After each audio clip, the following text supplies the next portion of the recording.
ராதே கிருஷ்ணா. என் பேர் கோமதி. மாசானா மார்கஷீர்ஷோகம் அப்படின்னு பகவான் கிருஷ்ணர் பகவத்கீதையில் சொல்லியிருக்கார். ஸோ அப்படி இருக்கிற இந்த தருவாயில் த டிவைன் தமிழ் சேனல் இந்த திருப்பாவை சேவிக்கிறதுக்கு ஒரு ஆப்பர்ச்சுனிட்டி கொடுத்துருக்கா. பாசுரம் 9. தூமணி மாடத்து சுற்றும் விளக்கேறிய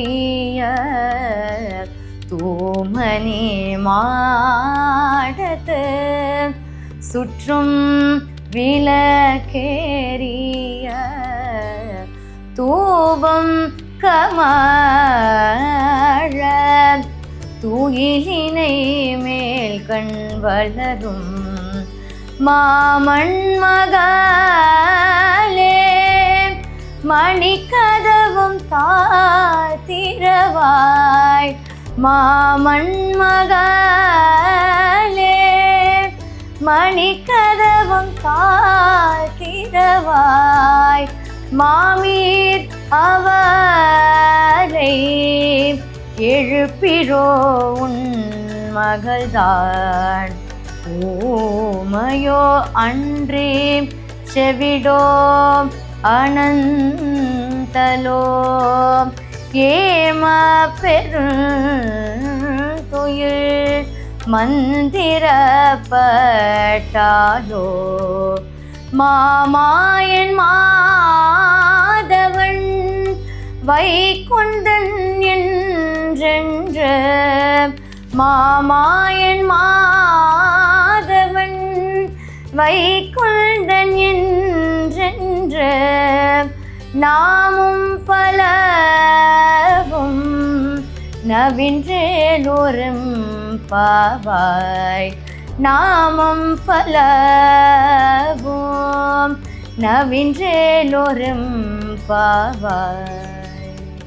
மார்கழி மாதம் திருப்பாவை 9வது பாசுரம்.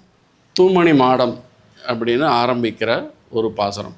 இந்த 6, 7, 8 பாசுரங்களில் நான் பொழுது விடிஞ்சுடுத்து அப்படின்னு ஒரு அடையாளத்தை சொன்னாள் ஆண்டாள். ஆனால் இந்த பாசுரத்தில் அந்த அடையாளம்லாம் சொல்லலை. அந்த தோழியை எழுப்பும்போது அந்த தோழி ஆண்டாளுடைய மாமன் மகளாம்.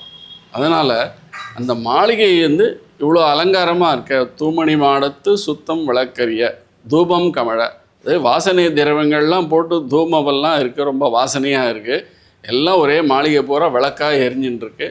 அப்படி இருக்கும்போது நீ இன்னும் அந்த மாதிரி மாளிகையில் இருக்கிற மாமன் மகளே மணிக்கழுதும் தாய் திருவாய், நீ தூங்கினது போகிறோம், எழுந்து கதுவை தர அப்படின்னு எழுதுறா. மாமீர் அவளை எழுப்பீரோ, மாமி அப்படின்னு சொல்லிட்டு மாமன் மகளாக இருக்கிறதுனால மாமிகிட்ட சொல்கிறா, உன் பொண்ணை நீ எழுப்பக்கூடாதா அப்படின்னா. அவள் என்ன யாராவது மந்திரம் போட்டாளா, என்ன ஆச்சு, அவருக்கு ஏதாவது அனந்தலோ ஏதாவது வேறு ஏதாவது சித்தம் ஏதாவது கலங்கி போயிட்டா, அந்த மாதிரி எதனால் அப்படி தூங்குறா அப்படின்னு கேட்குறாள் ஆண்டாள். ஏமப்பெருந்தியில் மந்திரப்பட்டாளோ மாமாயன் மாதவன் வைகுந்தன் என்றென்று.